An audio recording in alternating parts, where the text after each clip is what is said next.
Cora said, did you see Caden Proctor admit that Iowa tampered with him? Yes, I did. Caden Proctor was the number one offensive tackle in the country last year. He is from Iowa. He goes to Alabama, starts his true freshman year at left tackle. He has since entered the portal and gone back to Iowa. I think he was at the basketball game Saturday, and a reporter, put a mic in his face and was asking him, why'd you come back here? And he said something along the lines of, I feel supported here.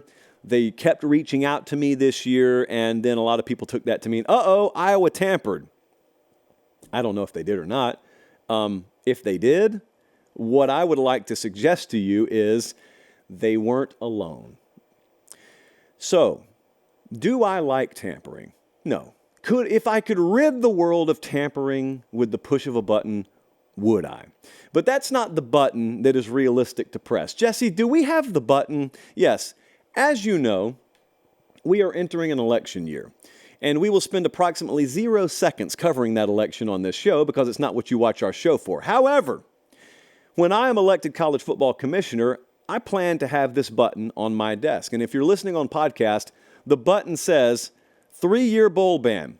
Forget bowl. 3-year postseason ban for any team guilty of tampering. Now, if that was an all-knowing button, if the truth was held within that button, and me pressing that button would completely eliminate any team where any staffer or any player or any support staffer or anyone associated with the program had tampered, would any of you really want me pressing that button? Your answer is no, because all your teams have done it.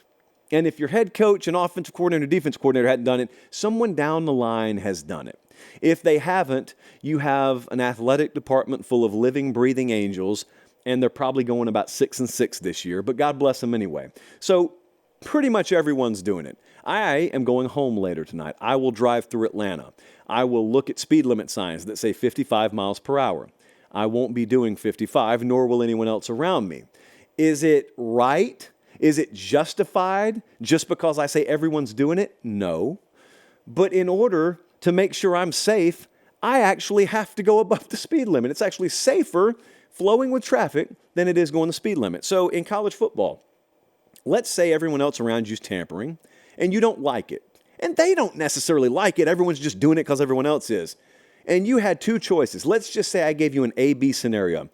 A, you get some of your players, upperclassmen who you know you can trust, to stay in touch with some of their buddies on other rosters and sort of report back to you. That's tampering. You could either do that or you can not do it and see your opponents reaping the benefits of tampering, and you're going 5-7 and your AD says you're fired. And you tell him, no, sir, I could have gone 9-3 last year, but I didn't tamper. And he says, okay, but you're still the same fired that you were before you told me that. What would you do? You'd probably tamper. You probably would, because you'd look at it and say, this is not so much an ethical dilemma for me. It's just an NCAA issue. Kind of like, if I buy extra Cheese Whiz and put it in the trays there in the rec hall, it is against NCAA rules, but I don't really think I'm doing ethically anything wrong. And a lot of guys look at tampering the same way. So how would you ever police it? That's my first question to you. If you've got an idea, I'd love to hear it. There was a fight about this on this show 5 years ago, which was the time to address it, by the way, 5 years ago. So 5 years ago, we were not here. 5 years ago, I was doing the show down in Columbus, 20, 25 people watching on a good night. And we would do segments sometimes where we would actually take calls. Colin, how would that go over these days? So we're taking calls, and this was when they were proposing the transfer portal. So they were proposing the portal, and it was on the heels of, there was some transfer that had happened, and someone was trying to block it, and then everyone was saying, well, no coach should ever be allowed to block this, or no conference should ever be allowed to block that. We should just have free transfers. Sounded great. Players' rights and all. Sounded great. So I took a call on that one night, and someone suggested players should be able to just freely move anytime they want to. And I said, well, no, they shouldn't. And they said, well, normal students can do it. And I said, football players aren't normal students. Football players are given things that normal students don't. They are therefore asked a little bit more than students are asked. way it is, as far as I can see it, as far as I can tell, as far as I cared back then. And they said, nope, you're holding them to a double standard, and they're not employees, so that's not right that you can do that. And we got in a fight because I said, okay, do you know what the consequences are? I asked the guy, are you a college football fan? I said, let's just go nuts and bolts here. Are you a fan of college football players, or are you a fan of college football? Not even to consider right and wrong necessarily. I just wanted him to answer the question for himself. He said, I'm a college football fan. I said, all right, you understand what you're advocating for and what it'll do to the sport, right? He said, what do you mean? And I said, well, if you have free transfers, understand that means the recruiting process never stops. Right now, back then, it stops once a kid commits.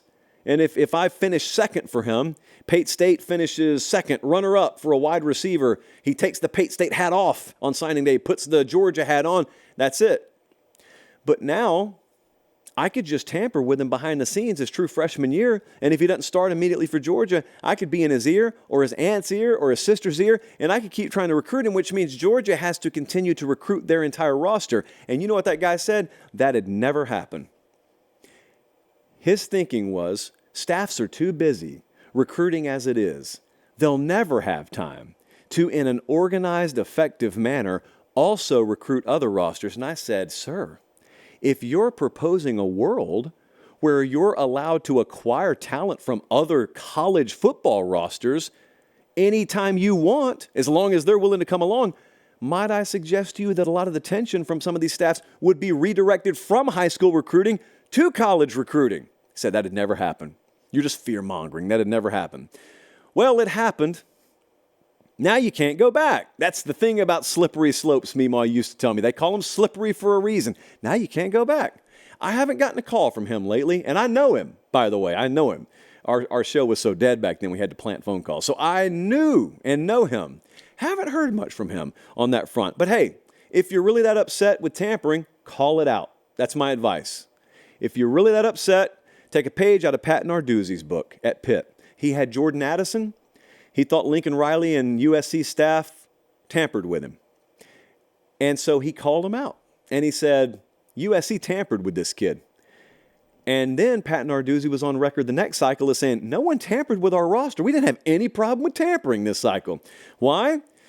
Because Pate Narduzzi actually stepped up and called someone out publicly. Now, you better be clean when you do that. And I guess they are, because he was quite confident in doing it. So outside of that, like I told you, you can either get with it, or you can get run over by it, or you can get out of it. Those are the three options.